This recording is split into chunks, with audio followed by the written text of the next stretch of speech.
Okay, this is Kevin. Here I'm with Gerardo Casco, and he is a coffee producer and an importer, and he is going to tell me a little bit about what's happening now, some trends. Well, right now the trends, what we're doing, because we do have the capability, is we are a grower in Honduras. We have 2 farms currently, and we're trying to be a direct seller, exporter, importer to the States, and distributor of green or roasted coffee.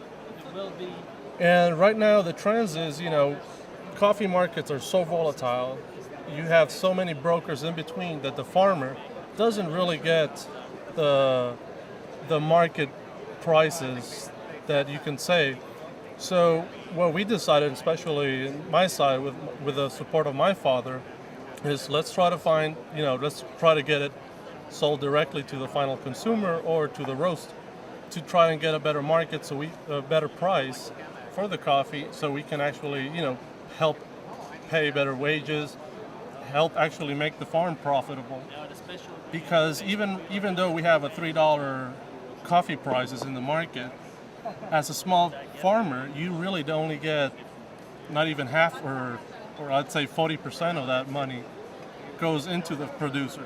Plus the cooperatives or the brokers actually have the final say if they're really going to buy that coffee for that price. So in the case, we got around 600 pounds sitting that nobody wants to buy it because they don't want to pay the price. So that's kind of what we're trying to do. It's, try to get a move out and get better prices.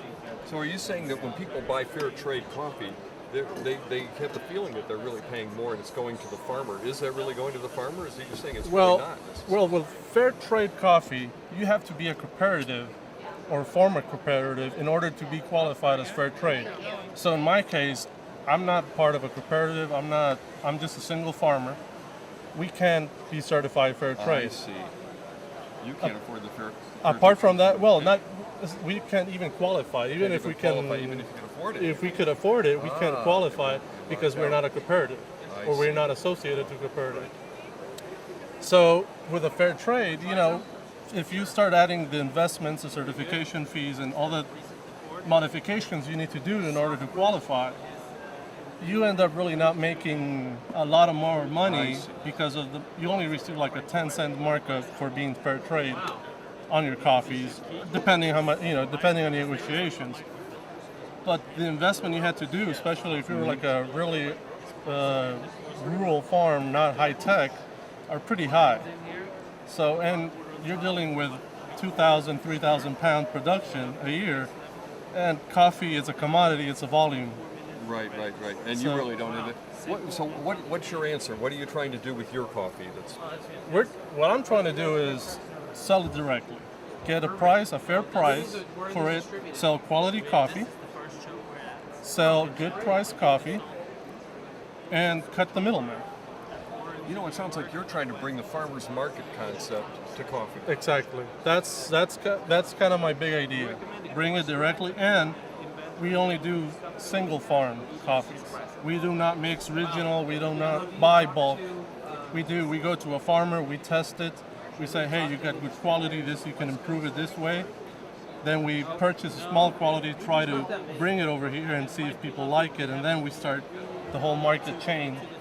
Or we do also direct connect the buyers with the producers. Let me dovetail on something else we were talking about earlier, is the coffee, when people buy coffee like that. I was telling you we did a tasting with some home roasters, and we were from individual farms, and we had some great surprises on the taste of coffees that we previously had an idea. Well, this is a Colombian coffee, or this is a Honduran coffee, or this is an Ethiopian coffee. Tell me some of the things about single farm coffees that might surprise people. Well, we have 2 farms, like I said previously.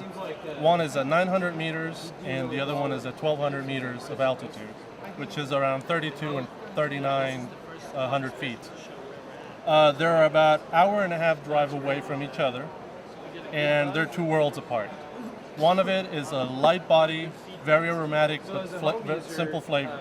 The other one is a medium body, not as strong aromatic, really, really simple coffee too. But it's amazing that only half hour away, and they got different bodies, different profiles that people think, oh, this is not from the same region, but yet they are even from the same town. So if you go to another region of Honduras, which would be Marcala, which is a very, very traditional coffee region of Honduras, I've actually had a good friend that loves coffee. He tried it. He thought it was from Yemen right away, and I said, no, this is from Honduras. And just the body, aromas, and flavors. So you know, oh, this must be Yemen or African coffee.